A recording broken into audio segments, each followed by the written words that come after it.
නමෝ තස් භගවතු අරහතෝ සම්මා සම්බුද්දස්ස නමෝ තස් භගවතු අරහතෝ සම්මා සම්බුද්දස්ස නමෝ තස් භගවතු අරහතෝ සම්මා සම්බුද්දස්ස.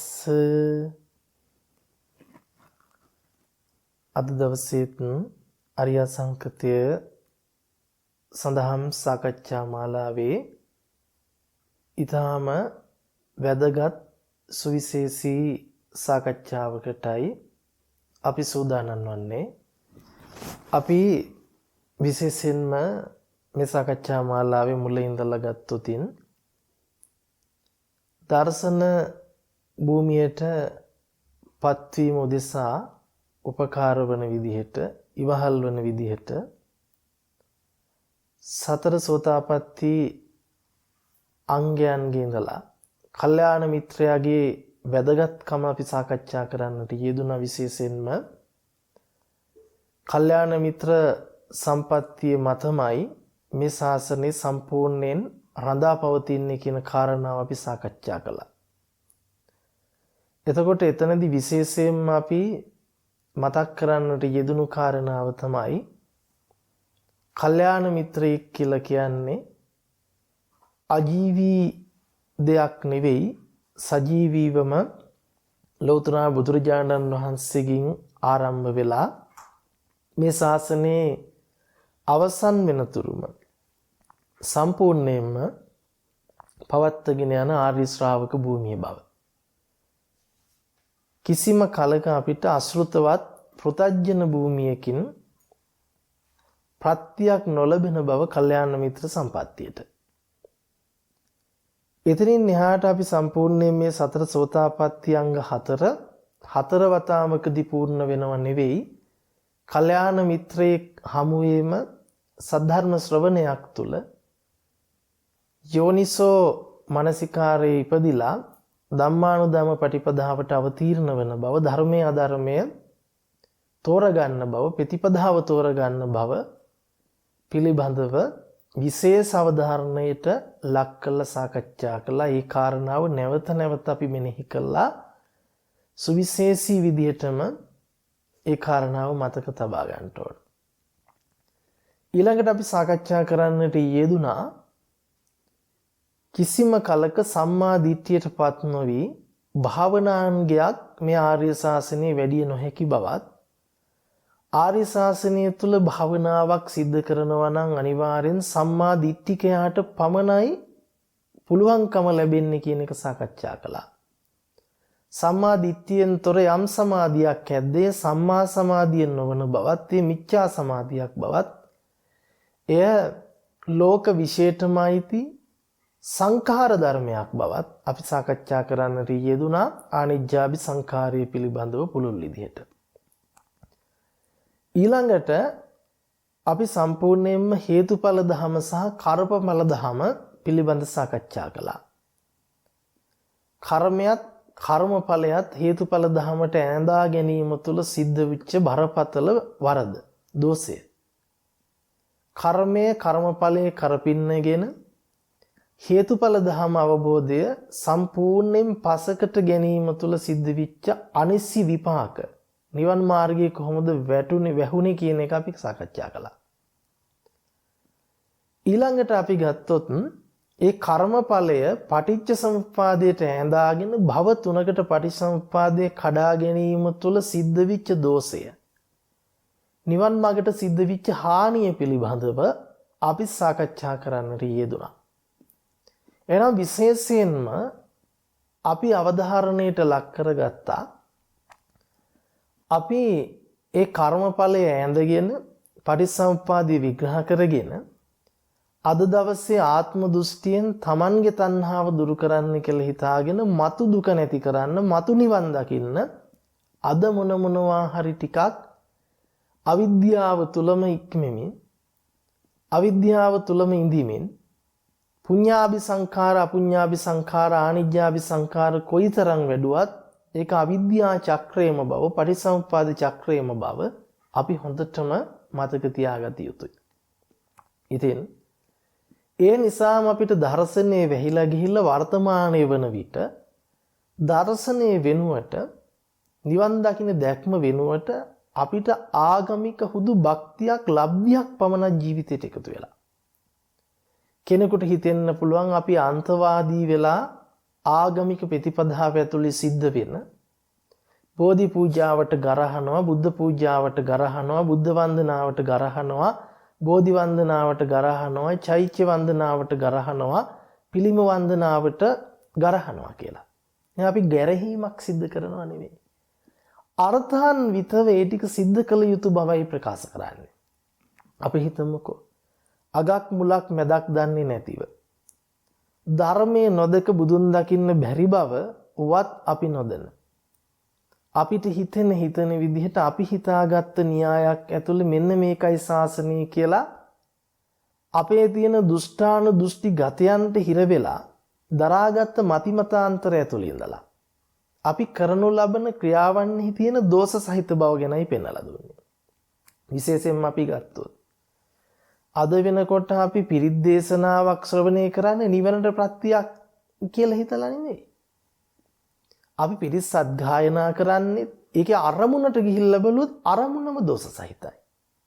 මොකද ඒකේ අරමුණේ තියෙන්නේ අපිට ලෞකික වූ හුදු පංචකාම ආස්වාදයන් පතාගෙන කරනවත් පිළිවෙතක් වශයෙන් අපි ඒක කරන්නේ.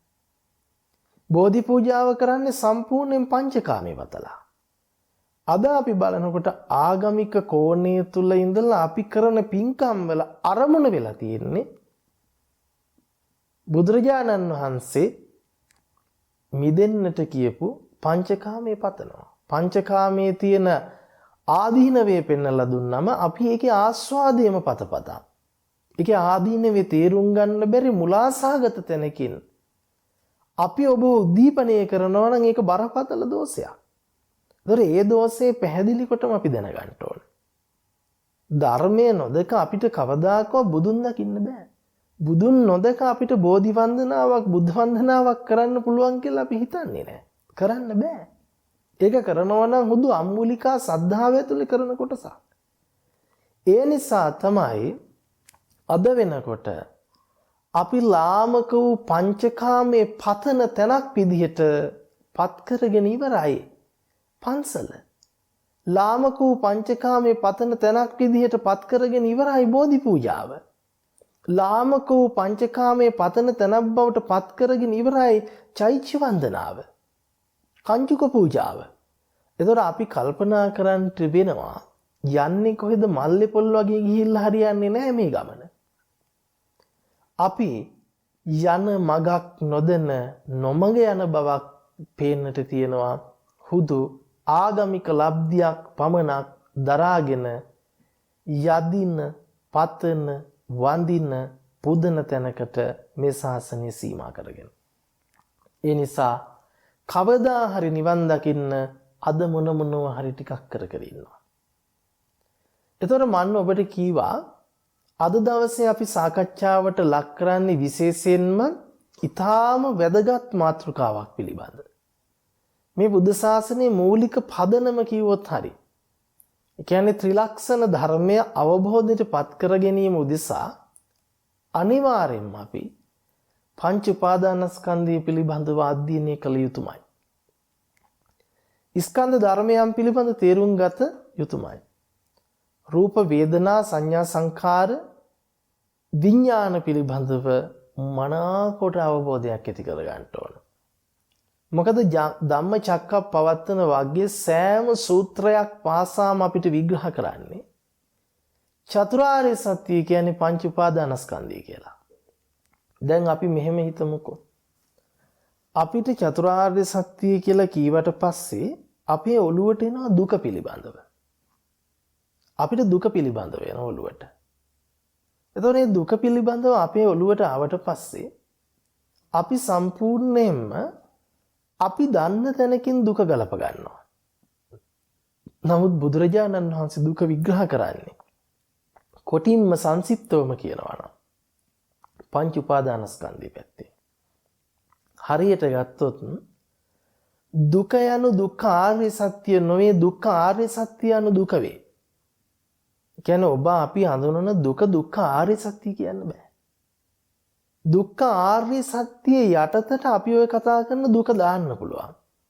ඒ කියන්නේ ආර්ය සත්‍ය නොදන්න කම නිසායි ඔබ දුක්ඛ සමුදයට කොටු වෙලා තියෙන්නේ. ආර්ය කියන නිවන් මාර්ගය. එතකොට ආර්ය මාර්ගය තුල විතරයි සත්‍ය තියෙන්නේ. එතකොට ඉන්නේ හාට සත්‍යයක් තියෙන්න බෑ, ඇත්තක් තියෙන්න බෑ. එහෙනම් අපි ලෝකයා විදිහට සත්‍ය දන්නේ නැහැ. අපි ලෝකයා විදිහට අපි ඇත්ත දන්නේ නැහැ. අපි හිතාගෙන ඉන්නේ සම්පූර්ණයෙන්ම ලෝකයේ විදිහට ගත්තොත් අපි තියෙන ලෝකයක් ඉන්න කෙනෙක් විසින් පරිහරණය කරනවා කියලා. අපි මෙහෙම හිතමුකෝ. තියෙන ලෝකයක් ඉන්න කෙනෙක් විසින් පරිහරණය කරනවා කියන තැන වැරද්ද අඳුනගමුකෝ. බුදුරජාණන් වහන්සේගෙන් විමසනවා ලෝකයේ කියන කුමටද මේ ලෝකය කියන්නේ? එතකොට භාග්‍යතුන් වහන්සේ අපිට පෙන්වා වදාරනවා මහණෙනි පංච උපාදානස්කන්ධයේ ලෝකයයි. පංච උපාදානස්කන්ධේ හට ගැනීම ලෝකේ හට ගැනීමයි. පංච උපාදානස්කන්ධේ නිරෝධය එහෙම නැත්නම් පංච උපාදානස්කන්ධේ නොහට ගැනීම ලෝකේ නොහට ගැනීමයි. පංච උපාදානස්කන්ධේ නොහට ගන්නා වූ ප්‍රතිපදාව මාර්ගය ලෝකේ නොහට ගන්නා වූ ප්‍රතිපදාවයි. එහෙමනම් ලෝකේ කියලා කීවේ පංච උපාදානස්කන්ධයට නම් අපි පංච උපාදානස්කන්ධය පිළිබඳ පරිපූර්ණ අවබෝධයටපත් විය යුතුයි ලෝකේ අවබෝධ කරගන්න. පංච උපාදානස්කන්ධය යන්නේ ඊතර වුණොත් පංච උපාදානස්කන්ධය නොහට ගන්න ස්වභාවය නම් ලෝකේ නොහට ගන්න ස්වභාවය. එහෙනම් අපි ලෝකෝත්තර භාවයටපත් වෙන්න. සංකතේ නම් ලෝකයේ අසංකතේ ලෝකෝත්තරේ වෙනවා. ඒ නිසා අනිවාර්යෙන්ම වැදගත් අංගයක් තමයි අපිට මේ බුදුදහමේ චතුරාර්ය සත්‍ය විදිහට සම්පූර්ණයෙන්ම විග්‍රහ කරගන්න වෙන්නේ පංච උපාදානස්කන්ධය පිළිබඳව. අපි මෙහෙම හිතුවොත් අපි හිතන් ඉන්නේ අර මුලින් කිව්වා වාගේ තියෙන ලෝකයක් අපි පරිහරණය කරනවා කියලා. තියෙන ලෝකික අත්දැකීම් අපි ගන්නවා කියලා.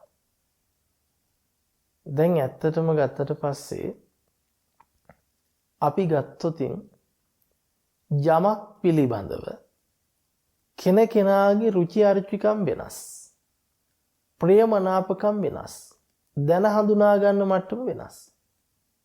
කොටින්ම කිව්වොත් අපි හිතමුකෝ අපේ අම්මාව උපමා කරලා.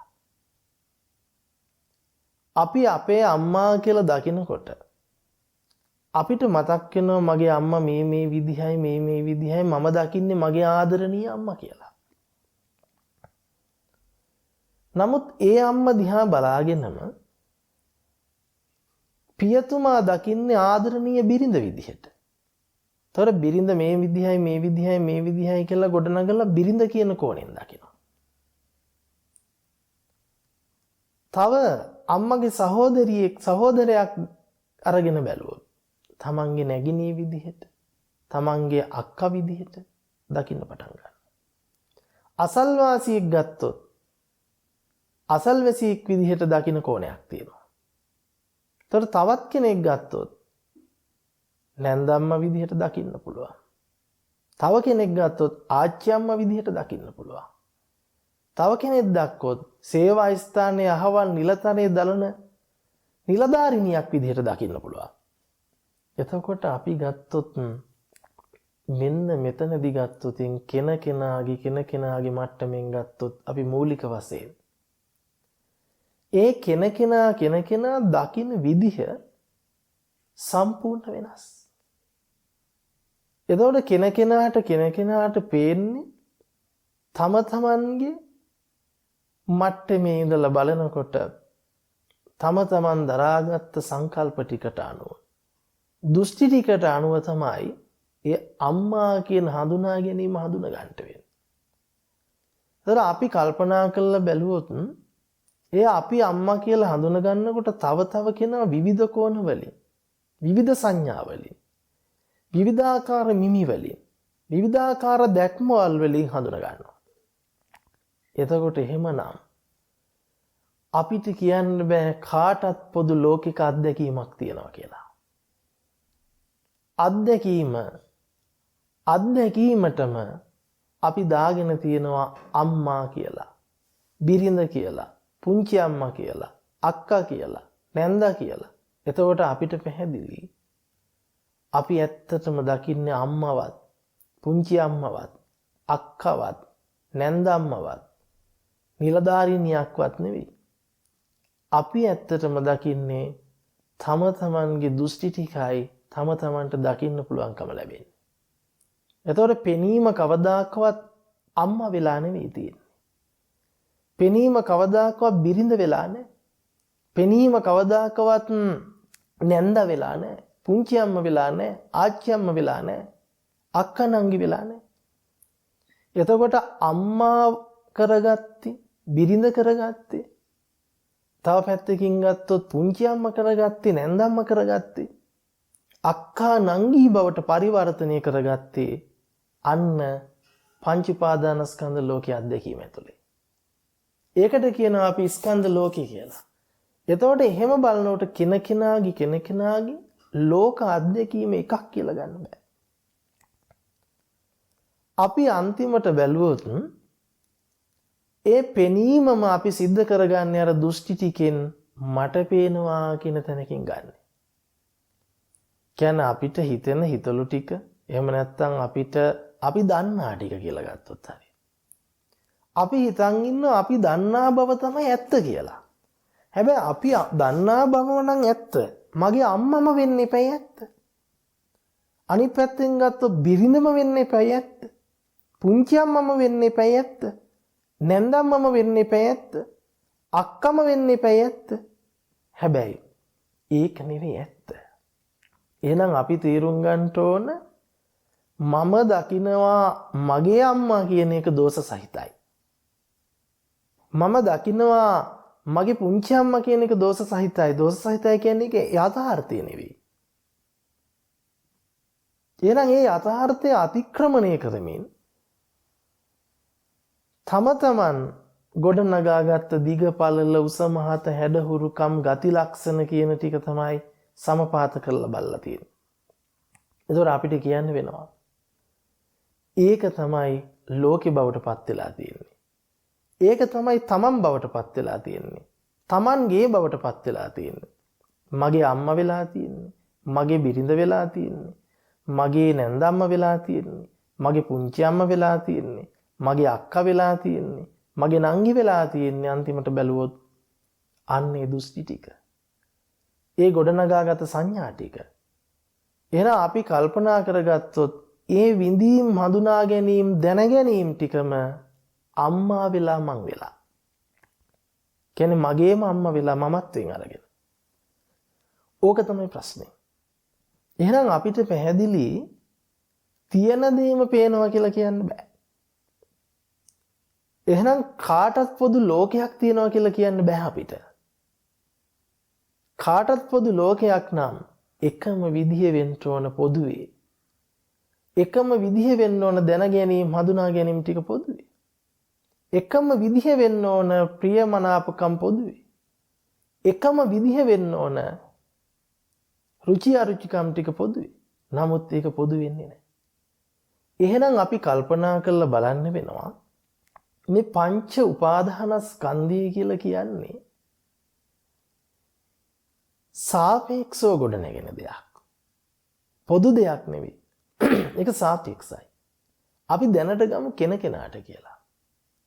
හැබැයි අන්තිමට බැලුවොත් ඔබ විදිහට හඳුනගෙන තියෙන්නේ ඔය ලෝකය දැනගන්න හඳුනගන්න දෘෂ්ටි ටික, සංඥා ටික, එකතු කරගත්ත ටික, ගොඩනගෙන ටික, මානසිකාර කරන ටිකම තමයි ඔබ විදිහට ඔබ හඳුනගෙන තියෙන්නේ. මම මේ විදිහයි කියලා. එහෙනම් කල්පනා කරලා බලන්න වෙනවා මේ පංච උපාදානස්කන්ධය කියන එක හරිම පුළුල් විෂයක්, පුළුල් විග්‍රහයක්. අපි මේ පංච උපාදානස්කන්ධය පිළිබඳව සරලව කතා කරලා ඉවර කරන්න බෑ. තවත් බොහෝ දෙනෙක් හිතන් ඉන්නවා පස්කන්ධ කියලා කිව්වට පස්සේ රූප වේදනා සංඥා සංකාර විඥාන පහ කියන අවබෝධයක් නැහැ. අනේ මේ පංචස්කන්ධයේ පොළොවට දිරලා පස් වෙනවනේ කියනකොට සාදු කියන තැනක අපි ඉන්නේ. ඔව් නේනම්. පංචස්කන්ධයේ මන් දරාගෙන ඉන්න ශරීරය කියලා හිතන් ඉන්නේ. පස්කන්ධ කියලා කිව්වම හිතන් ඉන්නේ ඇස කන නාසය දිව ශරීරය දරාගෙන තියෙනවා. මේ මම පොළොවට දිරලා පස් වෙනවා. ඔන්න ඔය වගේ තැනකත් බහුතරයක් දෙනා ඉන්නවා. මේ පස්කන්ධ අනිත්‍යයිනේ මේක පොළොවට පස් වෙන එකක් නේ කියලාමයි දරන් ඉන්නේ. ඒතර බලන්නකෝ. ඒකේ තියෙන කොයිතරම් අනවබෝධයක්ද කියලා. හැබැයි අපිට තේරෙන්නේ නැහැ. මේ පංච උපාදානස්කන්ධය කියලා කියන්නේම අර අම්මා කියලා පේන පෙනීම, පුංචි අම්මා කියලා පේන පෙනීම කෙනකෙනාගේ මට්ටමින් ඔන්න ඔය පෙනීම සකස් කරන්නට නම් උපකාරී වෙනවා රූප වේදනා සංඥා සංකාර විඥාන පහ. ඔය පහෙන් තොරව දැන ගැනීමක් හඳුනා ගැනීමක් කොයිම විදිහකටවත් නැහැ. එහෙනම් කොයි ආකාරයක කොයි අම්ම දෙයක් දැනගත්තත් හඳුනාගත්තත් ඒ දැන ගැනීම හඳුනා ගැනීම විඳීම් සියල්ලටම උපකාර වෙන්නේ පංච උපාදානස්කන්ධය. පංච උපාදානස්කන්ධයෙන් පරිබාහිර වූ ලෝකයක් නැත. හඳුනා ගැනීමක් නැත. එහෙනම් අපිට තේරෙනවා තියෙන දේ හඳුනා ගන්නවා කියන එක හරිම වැරදි. තියෙන දේ මට පේනවාය, තියෙන දේ මං අහනවාය, තියෙන දේ මං දැනගන්නවාය, තියෙන දේ මං විඳිනවාය කියන එක හරිම දෝෂ සහිතයි. තියෙන එකම නම් දැනගත්තේ කාටත් පොදුවේ අම්මාව හම්බ වෙන්න ඕන. අම්මව දැනගන්න ඕන. අපි මේකට මෙහෙම උපමාවක් ගමු. අපි හිතමු බිත්තියක් අරගෙන මේ බිත්තිය අපි අඳිනවා අපේම ආදරණීය අම්මා කියලා හිතාගත්ත අම්මගේ රූපය. කොහොමද කරන්නේ? තීන්ත වලින් මේ බිච්චිය අම්මව සිත්තම් කරනවා. එතකොට අපිට මේ රූපය දිහා බලනකොට මෙනෙහි වෙලා එනවා මගේ අම්මා කියලා. තව කෙනෙකුට මෙනෙහි වෙලා එනවා මගේ බිරිඳ කියලා. තවත් කෙනෙකුට මෙනෙහි වෙලා එනවා මගේ පුංචි අම්මා කියලා. තවත් කෙනෙකුට මෙනෙහි වෙලා එනවා මගේ නැන්ද අම්මා කියලා. තවත් කෙනෙකුට මෙනෙහි වෙලා ඉන්න පුළුවන් নানা ආකාර විදිහට. අඳුරන්නේම නැති කෙනෙකුට නිකන් කාන්තා රූපයක් කියලා මෙනෙහි වෙන්න පුළුවන්. ඒ කාන්තාව මේ වගේ අර වගේ කියලා ගලපන්න පුළුවන්. නමුත් අන්තිමට බැලුවොත් අපි හිතලා බැලුවොත් අපිට පැහැදිලි එහෙනම් තියෙන එකම පේනවා කියලා කියන්න බෑ. කාටත් පොදු පෙනීමක් තියෙනවා කියලා කියන්න පුළුවන් කමකුත් නැහැ. තියෙන දේමයි මම දකින්නේ. අම්මගේ රූපෙමයි තියෙන්නේ කියලා අපිට කියන්න බෑ. තියෙන දේමයි මම දකින්නේ බිරිඳගේ රූපෙමයි තියෙන්නේ කියලා කියන්න පුළුවන් කමක් ලැබෙන්නේ නැහැ. එහෙනම් අපි එතනදී කල්පනා කරලා බලමු. අපි හොඳට හිතලා බලමු. අපි අර බිච්චිය සකස් කරන්නේ කොහොමද? බිච්චිය සකස් කරන්නේ කොහොමද? ගල් වැලි සිමෙන්ති හුණු බදාම එකතු කරලා බිච්චිය සකස් කළා. ඒ සකස් කරපු බිච්චිය තීන්ත වලින් මේ සටහන් කළා. දැන් ඇත්තටම අපි නිකන් සරල මට්ටමකින් අරන් බැලුවොත් ඒ අම්මව හෝ බිරිඳ හෝ නැන්දම්මා හෝ පුංචි අම්මා හෝ ආච්චි අම්මා හෝ අක්කා නංගි හෝ කියලා අපි ගන්නේ රූපය නිර්මාණය කරන්න උපකාර කරලා තියෙන්නේ. මොකක්ද අන්තිමට බැලුව සරල මට්ටමකින් අපි කතා කළොත්. මේක හරි ගැඹුරට යනවා. අපි ප්‍රාථමික මට්ටමක ඉඳලා මේක විග්‍රහ කරගන්න ඕන තේරෙන මට්ටමක ඉඳලා. අන්තිමට බැලුවම වැලි ටික, සිමෙන්ති ටික, බදාම ටික, හුණු ටික, බිච්චිය ගාපු තීන්ත ටිකත් එක්කලා වර්ණාවලියකින් ප්‍රත්‍ය කරගෙන අපි මොකක් කළාද? ඒ තුලින් අම්මව දැක්කා, බිරිඳව දැක්කා, නැන්දම්මව දැක්කා, පුංචි අම්මව දැක්කා, අක්කව දැක්කා, නංගිව දැක්කා. එහෙනම් ඔන්න අපිට ඒක දිහා බලලා මගේ ආදරණීය අම්මයි මේ ඉන්නේ මෙහෙමයි කියලා සිහිපත් කරගන්න පුළුවන්. තම තමන්ගේ මට්ටමින් සිහිපත් කරන්න පුළුවන්. එහෙනම් ඒ සිහිපත් කරන බවක් මිසක ඒ අම්මා කියලා යමක් නෙවෙයි. පුංචි අම්මා කියලා යමක් නෙවෙයි අපිට හම්බුනේ එතනදී. බිරිඳ කියලා යමක් නෙවෙයි. එහෙනම් ඒ යමක් පිළිබඳව මෙනෙහි කරනවා කියන සිද්ධිය තම තමන් සතු එකක්. ඒ කියන්නේ මෙනෙහි කරනවා කියන එකම තමයි තම තමන් වෙලා තියෙන්නේ. එතකොට යම් ආකාර වලින් යම් ලකුණු වලින් යම් නිමිති වලින් යම් උද්දේශ වලින් අම්මව හදලා බිරිඳව හදලා ස්වාමියාව හදලා ඒ කියන්නේ මේ එකම එක ආකාර වලින් යම් ආකාර යම් ලකුණු යම් නිමිති යම් උද්දේශ වලින් මෙනෙහි කරගත්තදී මට පේන අම්මා වෙලා මට පේන බිරිඳ වෙලා මට පේන පුංචි අම්මා වෙලා මට පේන නැන්ද අම්මා වෙලා අන්තිමට බැලුවොත් අපි හිතපු කිසිවක් අපි හිතපු එක එතන තිබිලා නැහැ. අපි හිතපු එක එතන තිබිලා නැහැ. එහෙනම් අපිට පැහැදිලි අතන පඨවි ධාතු, ආපෝ ධාතු, තේජෝ ධාතු, වායෝ ධාතු අපි සරලව එහෙම කතා කරමු. ඇසුරු කරගත්ත. අපි කියන්නේ සතර මහා භූතයන්ගේ උපාදාය රූපයක්. සතර මහා ධාතුන් ඇසුරු කරගත්ත කියලා සරලවම කියන්න පුළුවන්. සතර මහා ධාතුව ඇසුරු කරගෙන නිර්මාණය වෙච්ච දේමද මේ දැක්කේ. අපිට හිතෙන්න පුළුවන් සතර මහා ධාතුව පිළිබඳව පවා කෙනකෙනාට එන සංකල්පය වෙනස්. එතකොට අපිට කියන්න බෑ එහෙනම් සතර මහා ධාතුවත් නිට්ටියව පවතිනවා කියලා. ඒකත් කෙනකෙනාගේ මට්ටමින් මෙනෙහි වෙන විදිය වෙනස්. එහෙනම් අපිට මෙතනදී බැලුව සම්පූර්ණයෙන්ම ගන්න පුළුවන් තියෙන දෙයක් පේනවා නෙවෙයි කියන දේ සරලවම මෙතනදී වටහා ගන්න පුළුවන්. එහෙනම් මානසිකාරයෙන් යම් ආකාර ටිකක් ලකුණු ටිකක් නිමිති ටිකක් උද්දේශ ටිකක් මෙනෙහි වෙනවා. ඒ මෙනෙහි වෙන එකට අපි කියනවා මට පේනවා අම්මා කියලා. මෙනෙහි වීමමයි මට පේනවා කියලා අරන් තියෙනවා.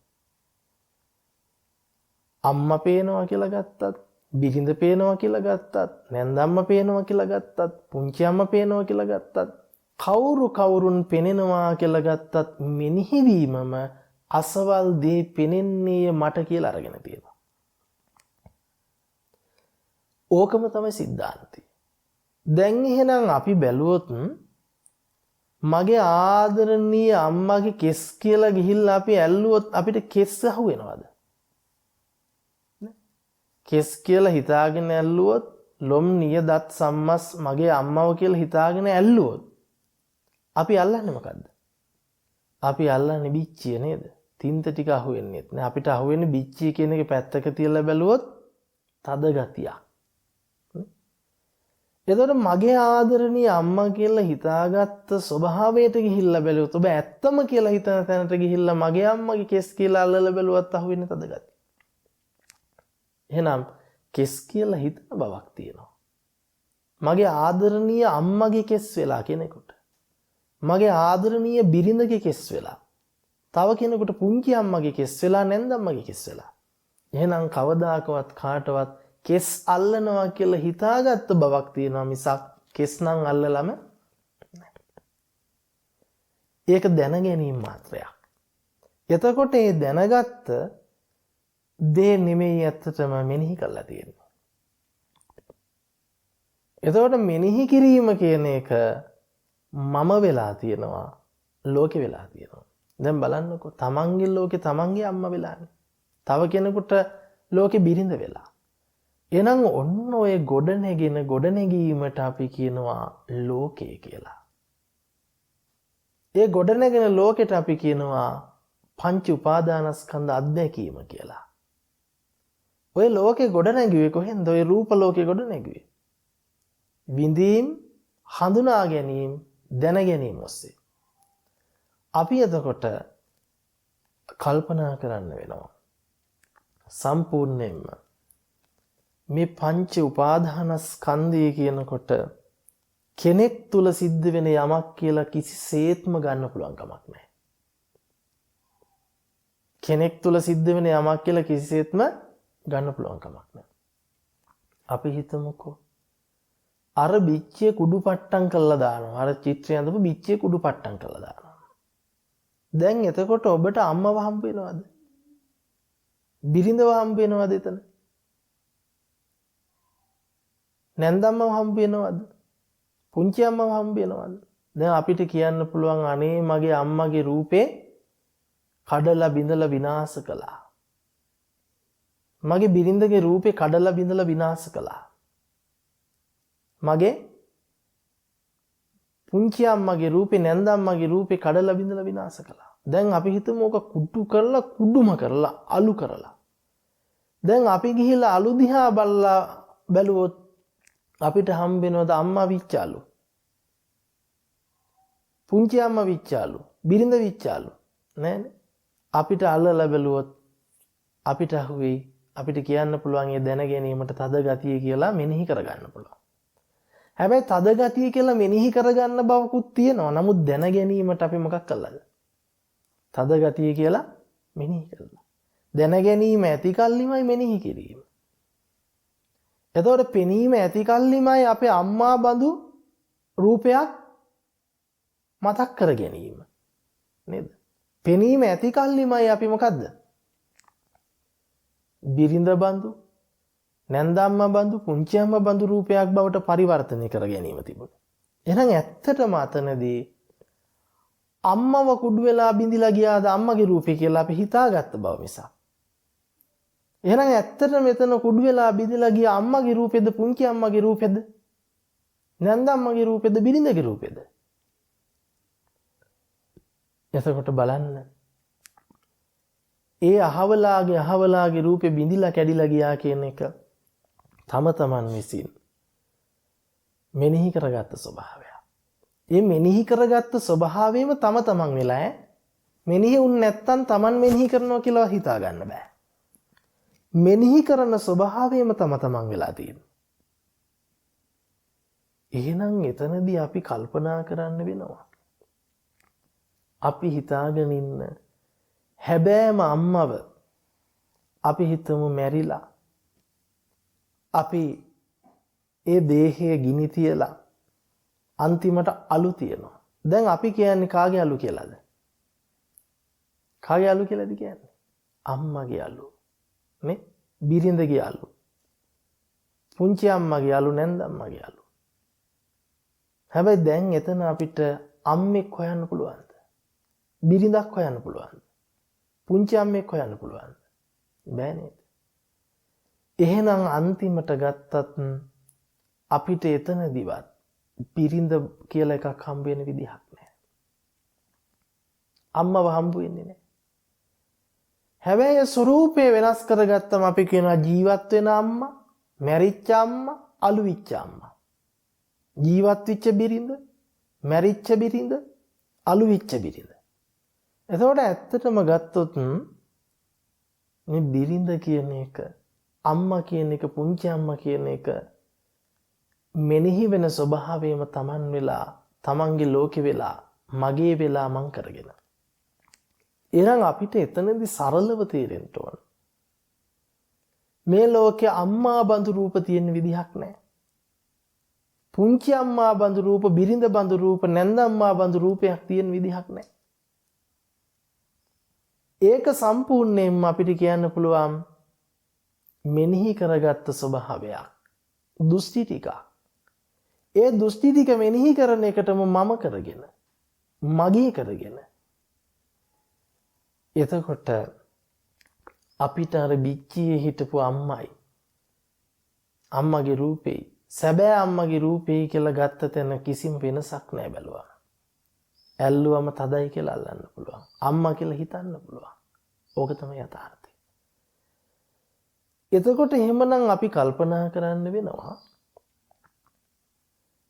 මේ කිසිම තැනකදී මගේ ආදරණීය කියලා මගේ කියලා ගන්න පුළුවන් ස්වභාවයක් නිට්ටියව ස්ථිරව මේ ලෝකේ නැහැ.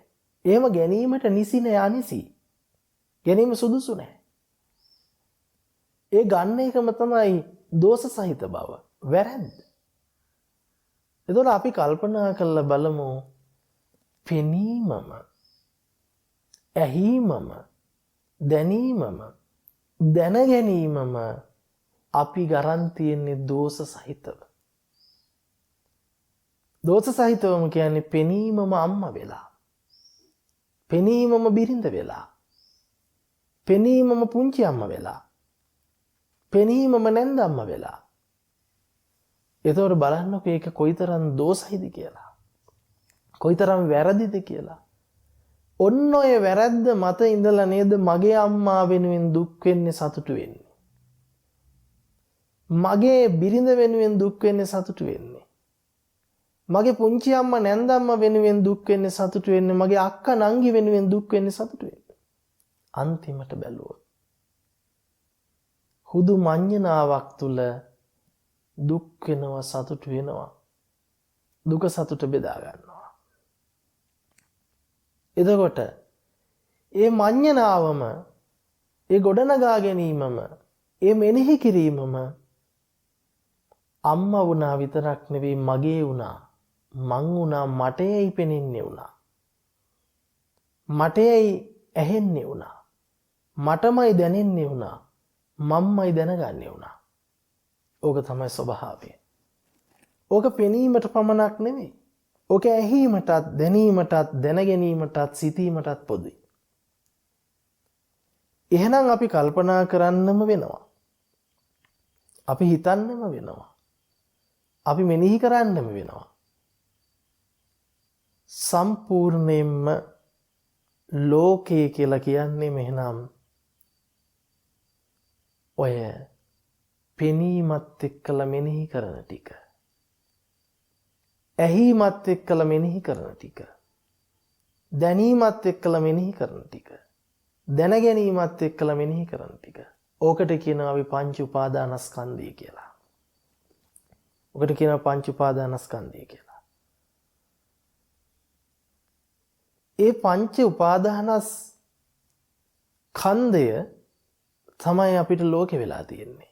ඉන් එහාට ලෝකයක් නැහැ. බලන්නකො මෙනෙහි කරලා කොහොම ගත්තත් පේනවා කියන දේ නෙවෙයි මෙනෙහි කරලා තියෙන්නේ.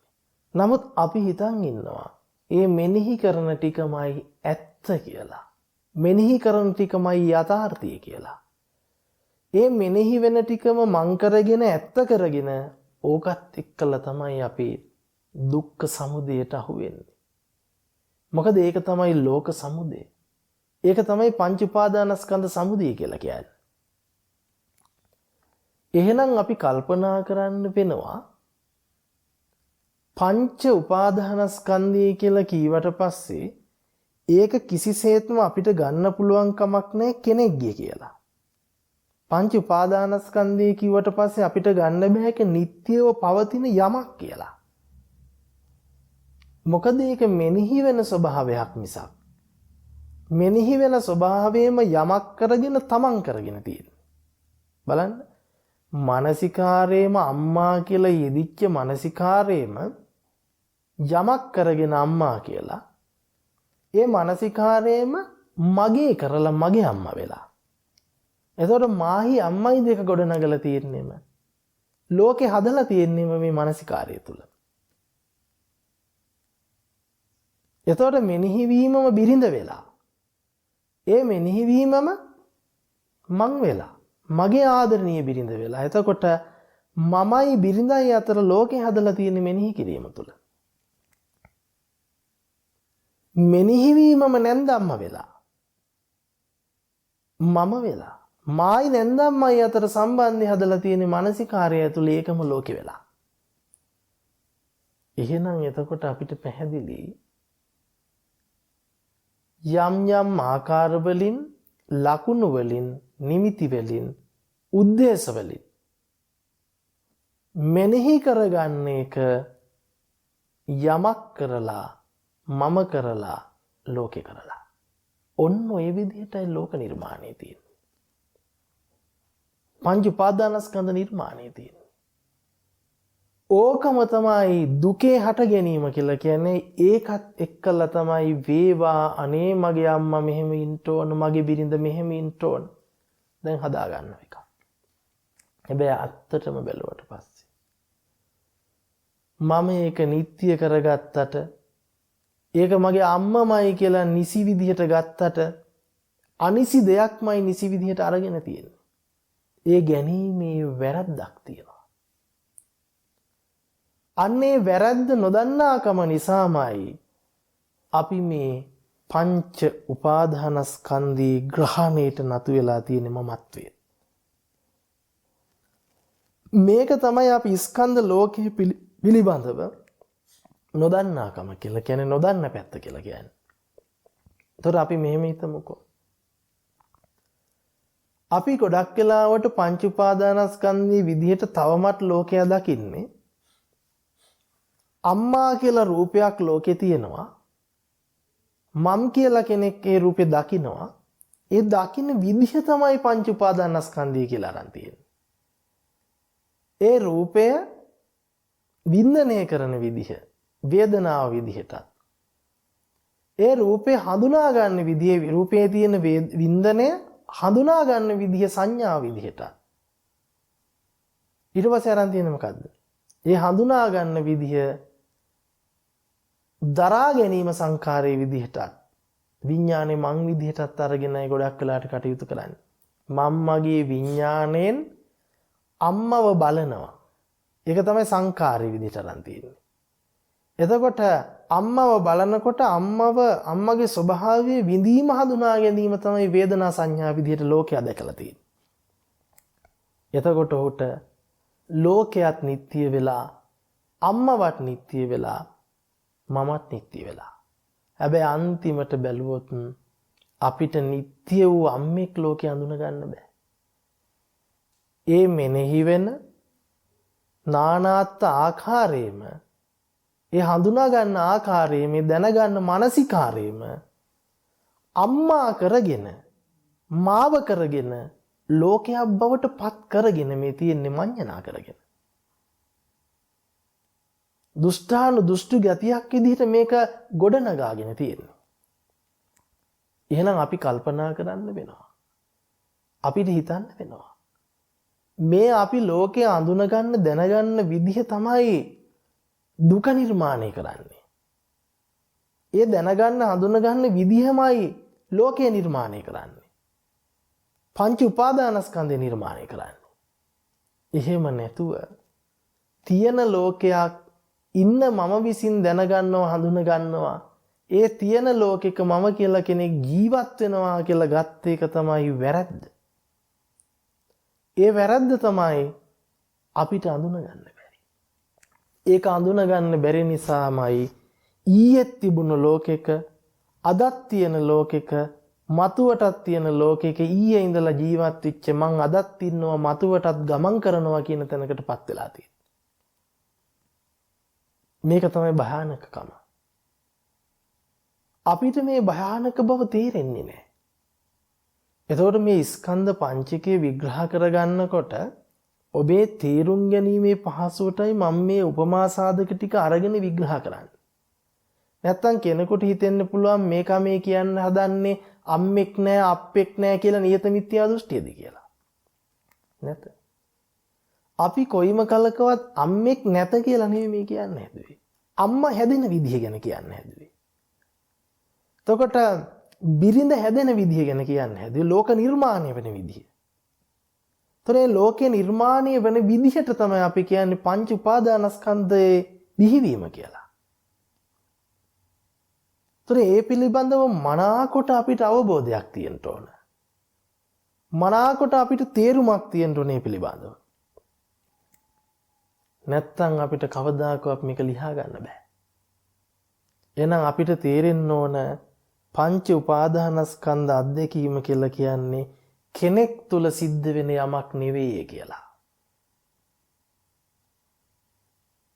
ඒ මෙනෙහි කිරීම, මේ ගොඩනැගීමම කෙනෙක් විදිහට යමක් විදිහට දරනවා කියන එක අපිට අවබෝධ වෙන්න ඕන.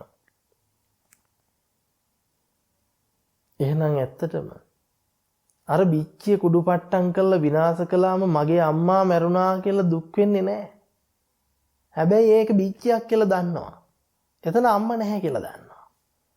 හැබැයි අපි ඇත්තටම අම්මා කියලා හිතාගත්ත තැනට කොච්චර දෘෂ්ටිගත වෙලාද කිව්වොත් මගේ ආදරණීය අම්මා මැරුණා කියලා පොළොවේ පස් කාලා පපුවේ අත් දෙක ගහලා අඬන්න පටන් ගන්නවා. නමුත් සිද්ධියට ගිහිල්ලා බැලුවොත් සිද්ධිය අර විදිහමයි. සිද්ධියේ නෙමෙයි වැරද්ද තියෙන අඳුනා ගැනීම. එර අපිට පැහැදිලි මෙතන ක්‍රියාවලිය අඳුනා ගන්න විදිහ තමයි ප්‍රශ්නේ තියෙන්නේ. දැන් ඔබට ඔය යම් ආකාර ටික ලකුණු ටික නිමිති ටික ಉದ್ದೇಶ ටිකෙන් තොරව අම්මව හදන්න බෑ. බිරිඳව හදන්න බෑ. නැන්දම්මව හදන්න බෑ. පුංචි අම්මව හදන්න බෑ. එතකොට නැන්දම්ම පුංචි අම්මා බිරිඳ අක්කා නංගි අම්මව නිර්මාණය කරන්නේම කොහෙන්ද එතකොට? අපිට පැහැදිලි. එකතු කරගන්න ආකාර ටික ලකුණු ටික ಉದ್ದೇಶ ටික නිමිති ටික මානසිකාර කර කර හදන්නේ. එහෙනම් මානසිකාර සම්භවයෙන් තමයි මේ ලෝකය නිර්මාණය කරන්නේ. පංච උපාදානස්කන්ධය බිහි කරන්නේ. පංච උපාදානස්කන්ධය සකස් කරන්නේ. පංච උපාදානස්කන්ධය ගොඩනගන්නේ. එහෙනම් අපිට දැන් පංච උපාදානස්කන්ධය පිළිබඳව යම් සරල අවබෝධයක් මේ දේශනාව තුළදී මේ සාකච්ඡාව තුළදී ඔබට ලැබෙන්නට ඕන. මෙච්චර කාලයක් ඔබ හිතන් හිටියානම් පංච උපාදානස්කන්ධය කියලා කියන්නේ කෙනෙක් තුල සිද්ධ වෙන යමක් කියලා. එහෙම නැත්නම් කෙනෙක් විසින් යමක් හඳුනගන්න විදිහක් කියලා. අම්මව මන් දකින්න විදිහ, බිරිඳව මන් දකින්න විදිහ කියලා හිතන් හිටියානම් අන්න ඒකේ වැරද්ද තේරෙන්න ඕන. ඒකේ වැරද්ද තේරුම් ගත්තේ නැත්නම් අපිට මින්හාට මේ ධර්මතාවය අවබෝධ කරගන්න ලේසි වෙන්නේ නැහැ. ඒකේ වැරද්ද අපිට තේරෙන්න ඕන. ඒකේ දෝෂය අපි දකින්න ඕන. ඒ දෝෂය දැකීම තුළ හඳුනා ගැනීම තුළ තමයි අපිට පුළුවන්කම ලැබෙන්නේ මින් ඉදිරියට හේතුඵල ධම මූලික කරගෙන පටිච්ච සමුප්පාද න්‍යාය අවබෝධයට පත් කරගෙන සක්කාය දිට්ඨිය දුරු කරගන්න ප්‍රතිපදාවකට අවතීර්ණ වෙන්න. ඉතින් මම හිතනවා අපි අද මේ සාකච්ඡාව තුළදී විශේෂයෙන්ම බොහෝ දෙනෙකු වරද්දගෙන හිටපු ස්කන්ධ පිළිබඳව යම් දල අදහසක් ජීවිතයට එකතු කර ගැනීම පිණිස මේ සාකච්ඡාව ඔබට ඉවහල් වෙන්නේ නැති කියලා. විශේෂයෙන්ම අපි මතක් කළොත් අපි මේ සාකච්ඡා මාලාව ඇතුලේ අනුපූර්වකව තම තමන්ට තියෙන ප්‍රශ්න ගැටලු, ඒ කියන්නේ ධර්ම මාර්ගයට එනකොට අපි බැහැගෙන හිටපු දෘෂ්ටි ටික, ලබ්ධි ටික, මත ටික ඛණ්ඩනය කරගෙන තමයි අපි ඉදිරියට ගමන් කරන්නේ. තව දුරටත් අපි අනිවාර්යයෙන්ම විග්‍රහ කරගත යුතු ප්‍රධාන කාරණාවක් තියෙනවා.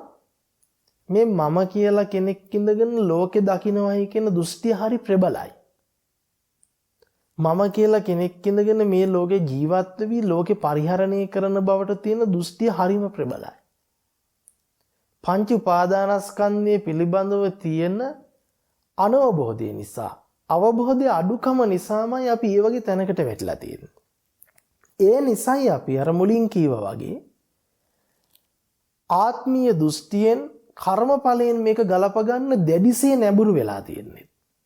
ඒ නිසාම තමයි මමයි මේ ලෝකෙට ඇලෙන්නේ ගැටෙන්නේ මුලා වෙන්නේ කියන තැනක ඉඳලා මගේ ඇලීම ගැටීම මුලා වීම නතර කළා මාව නිවනට ගෙනියන්න ඕන කියන තැනකින් අපි විවිධ නැවත සංඛාර ධර්මයන්ටම කොටු වෙන්නේ. අවිද්‍යාවටම කොටු වෙන්නේ. මුලාවටම කොටු වෙන්නේ. ඒ නිසා විශේෂයෙන්ම ඔන්න ඔය කියන මුලා අඳුර අපි දුරු කරගන්න ඕන. ඉතින් මම හිතනවා අපි අද දවසේදී මේ කතා කරපු කාරණා ටිකෙන් යම්තාක් දුරට පංච උපාදානස්කන්ධය පිළිබඳව දල අවබෝධයක් ඔබට ලැබෙන්න ඇති කියලා. අපි ඊළඟ සාකච්ඡාව තුළදී කතා කරන්නට බලාපොරොත්තු වෙනවා මම කියලා කෙනෙක් ඉඳගෙන ලෝකෙ දකින්නවද කියන කාරණාව පිළිබඳව පුළුල් විදිහට. මම කියලා කෙනෙක් ඉඳගෙන ලෝකෙ දකින්නවද කියන කාරණාව පිළිබඳ. මොකද අපි ගොඩක් වෙලාවට ඇහැ කන නාසය දිව ශරීරය දරාගත්ත මමෙක් ඉඳලා ලෝකෙ දකින්නවා කියලා හිතන් ඉන්නේ. එහෙනම් ඇස කන නාසය දිව ශරීරය එහෙම නැත්තම් සලායතන සහිත මම ඇත්තටම ලෝකෙ දකින්නවාද? සලායතන වලින් හැදිච්ච මම ඇත්තටම ඉන්නවද? ඒ ඉන්න මම ලෝකෙ දකින්නවද? ලෝකෙ පරිහරණය කරනවද? මෙන්න මේ කාරණාව පිළිබඳව අපි පංච උපාදානස්කන්ධයත් තවදුරටත් සවිස්තරාත්මකව විස්තර වෙන පරිදි ඉදිරි සාකච්ඡාව තුළදී තවදුරටත් විග්‍රහ කරගන්නට අපි බලාපොරොත්තු වෙනවා. එහෙමනම් අද දවසේදී අපි සාකච්ඡා කරපු කාරණා දිහාට හැරිලා බැලුවොතින් බොහෝ දිනක තුල තිබුණා නම් පස්කන්ධ කියලා කියන්නේ ශරීරෙට කියලා ඒ දෘෂ්ටිය අපෙන් බිඳිලා යන්න ඕන. ඊළඟට තියෙන දේමයි අපි දකින්නේ කියලා හිතන් හිටියානම් ඒ දෘෂ්ටිය යම් තාක් දුරට ප්‍රහීන වීම පිණිස උපකාරයක් බවට අද දවසේ මේ කරපු සාකච්ඡාව අපි උපයෝගී කරගන්න ඕන. ඒ වගේම මේ පංච උපාදානස්කන්ධය පිළිබඳව නොදන්නාකම නිසාම අපි දුකටපත් වෙනවා, ශෝකයටපත් වෙනවා කියන එක පිළිබඳව යම් දල අදහසක් ඔබට ජීවිතේ තියෙන්න ඕන. පංච උපාදානස්කන්ධයේ බිහිවීමමයි ලෝකෙ බිහිවීම කියන අදහස ඇවිල්ලා තියෙන්න ඕන.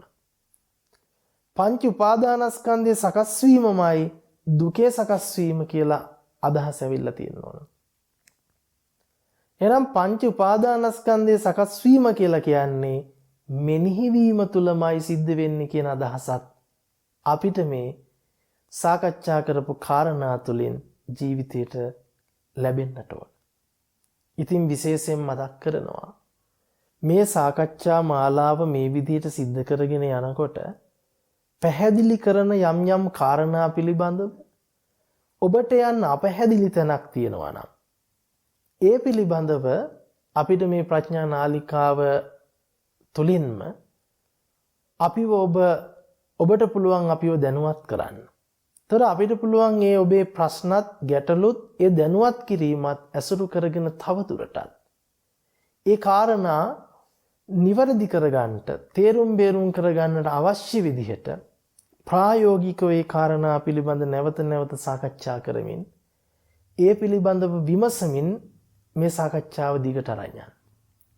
අනික මතක තියාගන්න අපි මේ සාකච්ඡාවේ දැනට සරල මට්ටමින් කියාගෙන යන කාරණා මේ සාකච්ඡාව ඉදිරියේදී පුළුල් විදිහට නැවත නැවත එකින් එකට අරගෙන සවිස්තරාත්මකව විග්‍රහ කරන්න බලාපොරොත්තු වෙනවා. ඒ තැන්වලදීත් ඔබට මතුවෙන ප්‍රශ්න ගැටලු निराකරණය කරගන්න පුළුවන්. ඒ ප්‍රශ්න ගැටලු निराකරණය කරගන්නට නම් මේ සාකච්ඡා මාලාව තනින් තන අහලා පුළුවන් කමක් නැහැ. ඒ නිසා මේක ක්‍රමානුකූලව මේ ආරම්භයේදීම ඔබට ප්‍රකාශයටපත් කරන්නේ මේක දිගටම නොකඩවා ශ්‍රවණය කරගෙන ඒකත් එක්ක මතුවෙන ප්‍රශ්න ගැටලු සාකච්ඡා කරගෙන මේ සාකච්ඡාවට සම්බන්ධතාවය තියාගෙන ගියොත් ඒක ඔබට ඉදිරියට බොහොම පහසුවක් බවට පත් වෙයි. එහෙමනම් අද දවසේ අපි සාකච්ඡා කරන්නට යෙදුණු ධර්ම කාරණා පංච උපාදානස්කන්ධය පිළිබඳව අවබෝධ කර ගැනීම පිණිසම උතුම් දර්ශනයස පහළ කර ගැනීම පිණිසම හේතු උපකාරක ධර්මයක් බවටම පත්වෙත්වා කියන ප්‍රාර්ථනාව හැම දිනාටම සිදු කරනු ලබනවා. හැමත තෙරුවන් සරණයි. උතුම් ධර්ම අවබෝධයම සැලසේවා කියලා ප්‍රාර්ථනා කරනවා.